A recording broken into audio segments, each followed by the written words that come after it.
Yes, guys, welcome back to the channel. Welcome back to brand new video. You're watching the 5 things we learned from Arsenal to Luton Town nil. Head over to the Cossy Arsenal podcast for the full video. Enjoy the video. Thing number one is we buried the game at half time, and that allowed us a little bit of comfort, especially in the second half.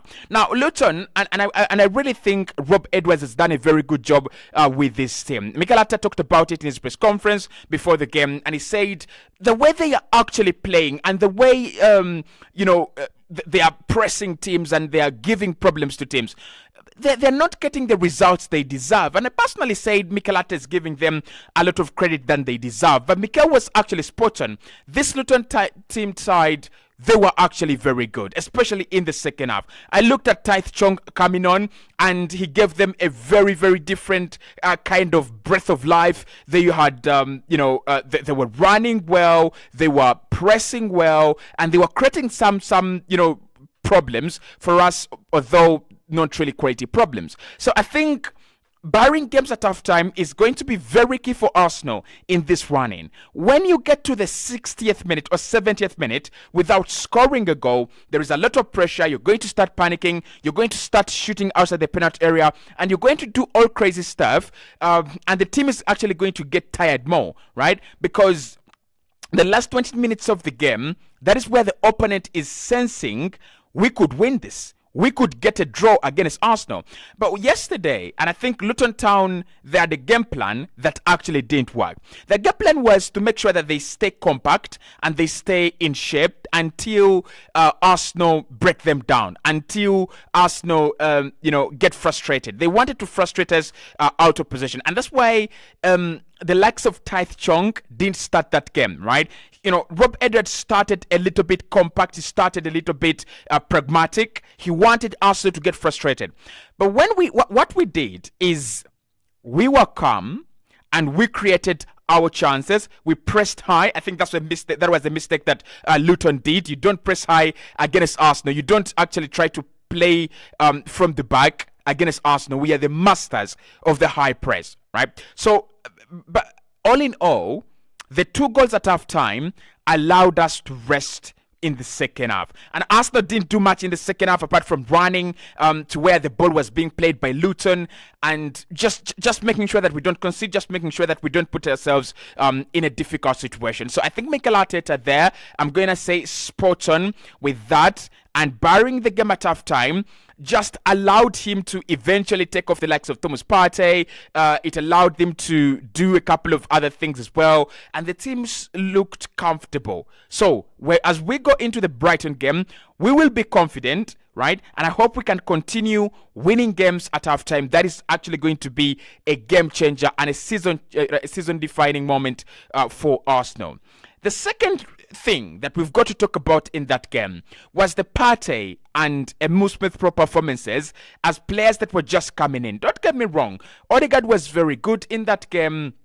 Alexander Zinchenko was very good in that game, but Smith-Rowe is kind of what should I say? Is kind of a one-match wonder. Like, you look at him, he plays well, and then he disappears. He say that an injury, or he's just gone back to the bench, or Mikel Arteta has just decided to play him.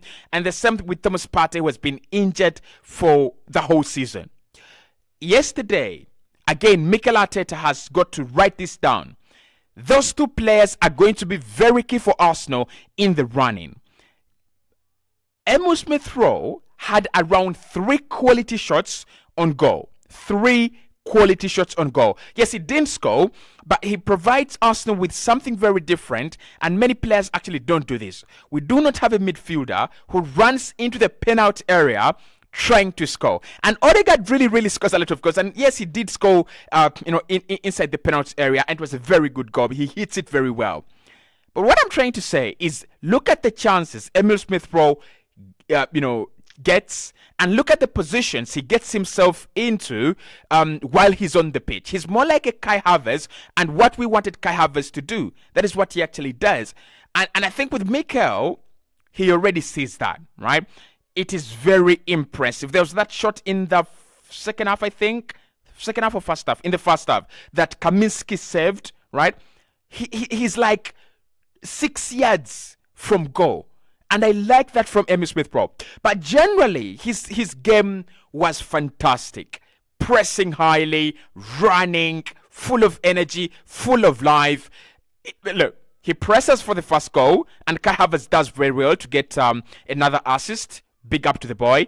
But Emil Smith-Rowe pressing, that is the reason we scored that goal. And the second goal, pure magic, not really a lot of magic, but his movement is very, very good.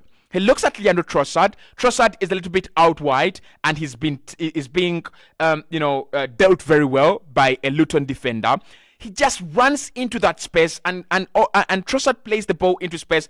That leaves Luton wide open. And what he does there that I really liked about the goal and the assist is he waits a little bit. He waits for a second or two, and that allows everyone to be running towards goal, and then he plays that ball against them. So if it's not Reece Nelson who scores that goal, definitely there was always going to be a Luton player who was rushing towards their goal, who was going to connect themselves. And on that occasion, it was Daichi who was unlucky. So Smith-Rowe allows us now to dream of an Arsenal side that has depth. Right? It's going to be important for us to have squad depth. It's going to be important for us to be able to trust some players that are not regulars. And I think Emil Smith-Rowe gave Mikel Arteta that. The other player, of course, that I've talked about is Thomas Partey, who I think was exceptional. And what Thomas Partey gives Mikel, we might not see this a lot of the time this campaign because we are going to play a lot of quality sides, but he gives us the ability to play with two number 10s and a single pivot, because he's so adept and he's so quality in terms of playing that single pivot. You can rotate Jorginho and Declan Rice at once, and Partey can play that position alone. Don't get me wrong, Declan Rice is good. He can play a single pivot, but not as well as Thomas Partey. I would actually bet that Jorginho would play a single pivot better than Declan Rice, and this is the reason. Declan Rice is a safe player, and we have seen it. He really passes the ball, he progresses the ball, but he prefers to keep it safe, and he prefers to take less risks as compared to Partey and as compared to Jorginho, who will try to play the ball forward. You saw it in that game, Partey trying to play the ball forward a lot of the time. And at times it didn't go according to his plan, but you could see what he was trying to do. So Partey is going to be a key player for Arsenal in the last 10 games or 12 games of the campaign. Imagine this. You got at the Allianz Arena with Thomas Partey and Declan Rice. They have Mario Goretzka, who I really love a lot, and they have Joshua Kimmich, who I have a feeling Arsenal will be sniffing around him in the summer. But that will be for the summer, right?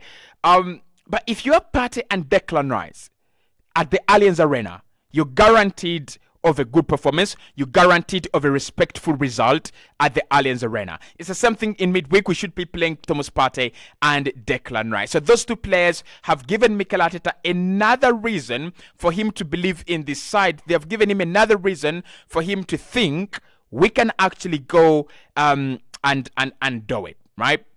The point number 3 among the 5 things we learned is the crucial rotation that Mikel Arteta did for Brighton and Bayern. Listen, I was nervous when I saw the starting 11. Reece Nelson, Trossard, Emil Smith-Rowe, Zinchenko, and Partey playing in the single pivot that we have not seen in a long time.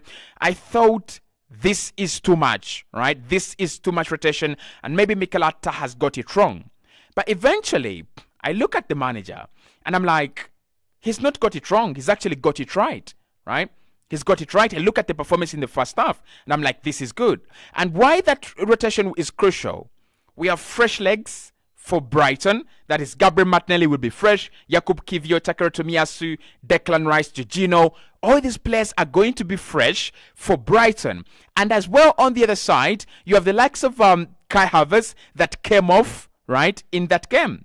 And he's going to be, crucial in that game, but he's also going to be fresh for the Brighton game. He's got some time to rest. He's only got 2 days right, to rest these players. So it's got to, rotate them. And I think we are going to see a different kind of energy from this Arsenal side against Brighton and Bayern, because we've been able to rotate these players. We've been able to say, hey, how about we rotate around 5 players? We will see Saka against Brighton. We will see Gabriel Martinelli against Brighton as well. Just imagine that, right? We won a game of football without our best wingers. We won a game of football comfortably without our best front three, which is Kai Havertz, Saka, and Gabriel Martinelli right now. So that rotation for me is is crucial. Number one, giving the players some chance, a chance, but also number two, in terms of rotating and resting other players that needed that time off to rest as well. Point number 4, the maturity is there now. And we have seen it from this Arsenal side. We did crumble against Nottingham Forest last campaign. Nottingham Forest was a side Arsenal was supposed to decimate home and away last campaign. So we have seen the maturity.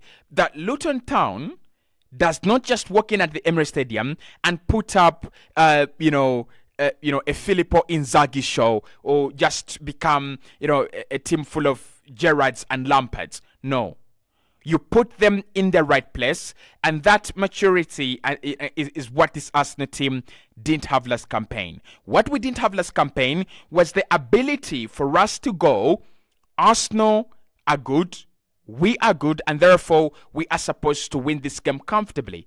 We didn't have that, right? We were always panicking, even in games that Arsenal was supposed to win. Imagine Southampton 3-3.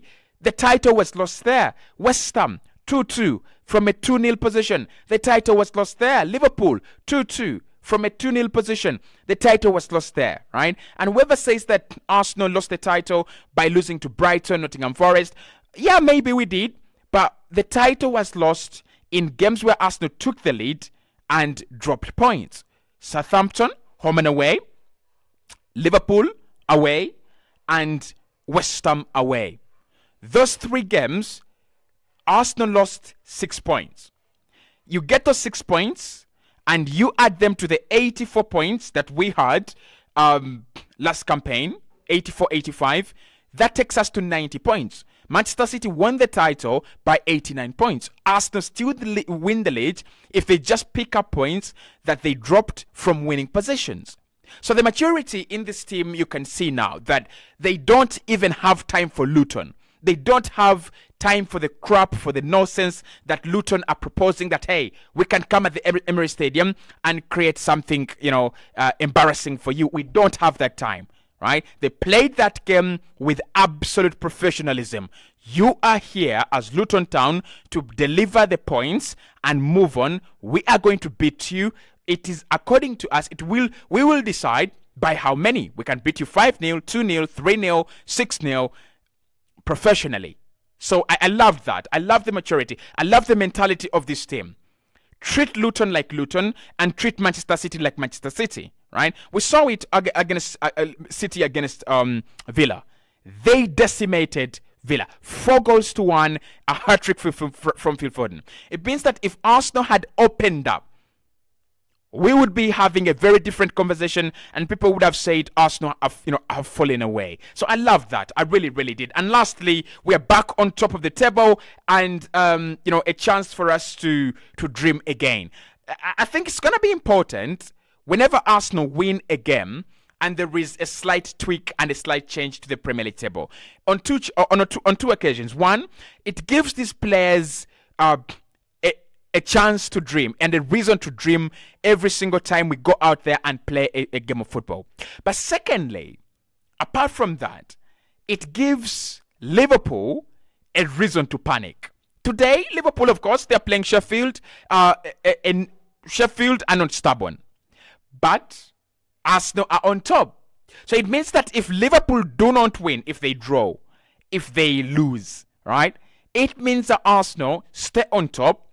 Arsenal then beat Brighton, if we do beat Brighton on Saturday, and that means that Liverpool, again, even if they beat Manchester United, which will be a different kind of game at the Old Trafford, they don't walk away. They don't go back on top of the table until Arsenal drop points. So going back on top of the table for me is something that Arsenal should be proud of, and it is something that Arsenal should be, really, focusing to do every single time we play, right? Every single time. So Brighton next. Let's wait and see what comes out of that. But for me, those are the biggest lessons that we saw in that game. So let's get into the player ratings. Arsenal, obviously, versus Luton. The game was actually easy to handle, and the player ratings as well, easy to do.